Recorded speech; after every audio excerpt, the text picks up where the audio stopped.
कौन है वो पाकिस्तानी डकैत जिसने सीमा हैदर के खातिर मोदी से पंगा ले लिया? सीमा हैदर नाम सुनते ही क्यों रोने लगी? उधर पाकिस्तान से फरमान आया, इधर सीमा हैदर ने अपने पास सचिन को बुलाया, कहा मुझे बाबा बागेश्वर से मिलना है। सीमा हैदर ने बता दिया जासूस हूं मैं। सचिन के खुलासे से मच गई खलबली, सीमा क्यों पूछ रही थी परमाणु बम का पता। इधर सीमा हैदर जिस गांव में उसे चारों तरफ से घेर लिया गया है, और उधर पाकिस्तान के खूंखार डकैत रानो शार की धमकी सुनकर सीमा रोने लगी है। पाकिस्तान के डकैत रानो शार का पाकिस्तान के अंदर खौफ है। नेता और पाकिस्तान के अफसर भी इस डकैत के आगे झुकते हैं। सीमा हैदर के भारत में होने की खबर जैसे इस डकैत को मिली है, गुस्से से पागल हो गया है। पाकिस्तान के हिंदुओं पर अत्याचार करने की धमकी दे डाली है। लेकिन इस डकैत के साथ सीमा हैदर का क्या रिश्ता है, आपके लिए जानना बहुत जरूरी है। अचानक से अब सीमा हैदर बाबा बागेश्वर के दरबार में जाने के लिए अड़ गई है। इस डकैत की कहानी बताने से पहले सीमा हैदर का वो झूठ आपको बताते हैं जो पकड़ा गया है और अब मोदी योगी माफ करने के मूड में नहीं है। सीमा ने सिर्फ सचिन से ही नहीं बल्कि पाकिस्तानी गुलाम से भी प्यार किया था। गुलाम सीमा हैदर का पति है जिसे वो छोड़कर भारत आई है और सचिन के साथ रह रही है।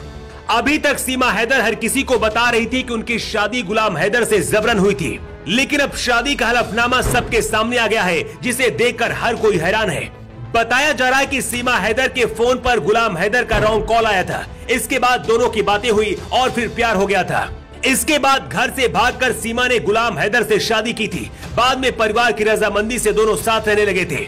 इस कहानी में सीमा हैदर फंसती नजर आ रही है, लेकिन अब दावा किया जा रहा है कि भारत आने के बाद सचिन से सीमा हैदर परमाणु बम कहां रखा है इसके बारे में पूछ रही थी। तो क्या सच में सीमा हैदर जासूसी है? इधर सीमा हैदर को लेकर खुफिया एजेंसी जांच कर ही रही थी और उधर पाकिस्तान के डकैत रानो शार ने एक वीडियो बनाकर खलबली मचा दी है। पाकिस्तान के डाकू रानो शार ने भारत को धमकी देते हुए कहा है कि सीमा को जल्द से जल्द वापस बॉर्डर में भेज दिया जाए। पाकिस्तानी डकैत रानो शार ने कहा है कि अगर 2 दिन के अंदर सीमा को नहीं भेजा गया तो पाकिस्तान में हिंदुओं पर अत्याचार किया जाएगा। पाकिस्तानी डकैत का वीडियो अब सोशल मीडिया पर तेजी से वायरल हो रहा है, जिसमें डकैत कह रहा है कि हम कबीले के हैं, हमारी लड़की पाकिस्तान से दिल्ली चली गई है। डकैतों ने धमकी देते हुए कहा है कि अगर हमारी लड़की वापस नहीं की गई तो पाकिस्तान में जहां भी हिंदू मंदिर होंगे वहां पर हमला भी किया जाएगा। अब सवाल यह है कि क्या मोदी सरकार इस पाकिस्तानी डकैत से डरकर सीमा हैदर को पाकिस्तान भेज देगी? इसका जवाब है बिल्कुल नहीं, बल्कि इस डकैत ने सीधे मोदी से पंगा लेकर खुद अपने लिए भी बहुत बड़ी आफत बुला ली है। लेकिन सीमा हैदर के खिलाफ जिस तरीके के सबूत मिल रहे हैं और जिस तरह से वो फंसी नजर आ रही है, उसके बाद तो ऐसा ही लग रहा है कि भारत की सुरक्षा के लिहाज से वापस भेज दिया जाएगा। सीमा हैदर का कहना कि पाकिस्तान में रहकर उनका पति गुलाम हैदर कुछ भी कर सकता है और मुझे जासूस भी साबित कर सकता है ताकि मुझे भारत में न रहने दिया जाए। सीमा ने योगी मोदी से गुहार लगाते हुए कहा है कि अगर गुलाम हैदर की सुन रहे हैं तो मेरी भी बात सुनी जाए। मैंने अभी तक एक भी झूठ कभी नहीं बोला है। मुस्लिम से हिंदू बन चुकी सीमा हैदर अब बाबा बागेश्वर से भी मिलना चाहती हैं। सीमा का कहना कि बागेश्वर बाबा ही अब उनके मन की बात अपने पर्चे में लिखकर बताएंगे। हालांकि जिस रबूपुरा गांव में सीमा हैदर है, पुलिस ने उसे चारों तरफ से घेर लिया है और वहां पर नजर रखी जा रही है। इसी साल जनवरी में भी एक इकरा नाम की लड़की पाकिस्तान से भारत आ गई है। इकरा को लूडो खेलते हुए यूपी के मुलायम से प्यार हुआ था, लेकिन जांच के बाद इकरा को फिर से पाकिस्तान भेज दिया गया था। अब सीमा को भी डर सताने लगा है कि उसे भी कहीं पाकिस्तान न भेज दिया जाए। सीमा हैदर बार बार रोते हुए कह रही हैं कि मैं जासूस नहीं बल्कि प्यार में सरहद पार करके आई हूं और मुझे हिंदुस्तान की बहू बना लिया जाए। दराशिद के लिए ब्यूरो रिपोर्ट। अरब में कमाने के लिए गया था, लेकिन सीमा का आरोप है कि उसका पति उन्हें मारता पीटता था और सऊदी अरब पहुंचने के बाद उसके साथ धोखा भी कर रहा था।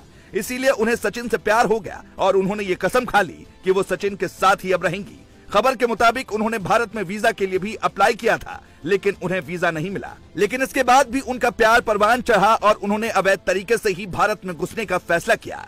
सबसे पहले वो नेपाल पहुंची, जहां से बाद में वो भारत आ गई।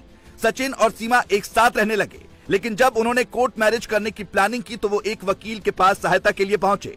लेकिन जब वकील को खबर लगी कि सीमा पाकिस्तान की है और उनके पास वीजा भी नहीं है, तो वकील ने इसकी सूचना पुलिस वालों को दे दी, जिसके बाद पुलिस ने सीमा हैदर और सचिन को गिरफ्तार कर लिया। क्योंकि हो सकता है कि सीमा हैदर पाकिस्तान की कोई जासूस हो और भारत के खिलाफ कोई बड़ी साजिश रची जा रही हो।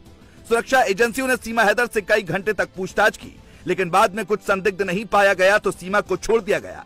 हालांकि कानूनी कार्रवाई अभी भी चल रही है, लेकिन इसी बीच सीमा हैदर का एक बयान सामने आया जिसमें उन्होंने कहा कि वो अब भारत में ही रहेंगी, पाकिस्तान नहीं जाएंगी। उन्होंने कहा कि भारत की जमीन पर उन्हें मरना भी पसंद है, लेकिन वो पाकिस्तान का मुंह नहीं देखेंगी। इतना ही नहीं, उन्होंने पाकिस्तान की पोल पट्टी भी खोल दी और साफ साफ बताया कि किस तरह से वहां हिंदुओं के साथ भेदभाव किया जाता है, कैसे हिंदू बेटियों के साथ अन्याय होता है। लेकिन जैसे ही पाकिस्तान को ये खबर मिली कि सीमा हैदर उसके खिलाफ बोल रही हैं, पाकिस्तान ने भी बड़ी चालाकी के साथ सीमा को गद्दार साबित करने की कोशिश कर दी। हालांकि इसी बीच सीमा हैदर के पति का एक वीडियो सामने आ गया जिसमें वो भारत के आगे गिड़गिड़ाते हुए नजर आए। उन्होंने कहा कि सीमा हैदर को भारत वापस कर दे। हालांकि भारत की तरफ से इस पर कोई जवाब नहीं दिया गया, लेकिन सीमा हैदर ने अब कसम खा ली है कि वो किसी भी सूरत में पाकिस्तान नहीं जाएंगी और हिंदू धर्म के साथ वो यहीं पर रहेंगी। उन्होंने भारत सरकार से इस बात की गुहार लगाई है कि उन्हें पाकिस्तान न भेजा जाए और उन्हें एक हिंदू के तौर पर यहाँ रहने का अवसर दिया जाए। अब देखने वाली ये बात होगी कि भारत सरकार इस पर क्या फैसला लेती है, क्योंकि वाकई में ये भी संभव है कि सीमा हैदर पाकिस्तान की कोई जासूस ही हो और वो यहाँ किसी बड़े मकसद से आई हो। सुरक्षा एजेंसियां अभी भी सीमा हैदर पर नजर रख रही हैं और हर एंगल से जांच की जा रही है ताकि अगर सीमा गद्दार हो तो उन पर कार्रवाई की जा सके। दोस्तों, जिस तरह से सीमा भारत में अब हिंदू बनकर यहाँ रहना चाहती हैं, इस पर आपकी क्या राय है? क्या उन्हें यहाँ पर रहने देना चाहिए या पाकिस्तान भेज देना चाहिए? कमेंट में जरूर बताएं। Bureau report.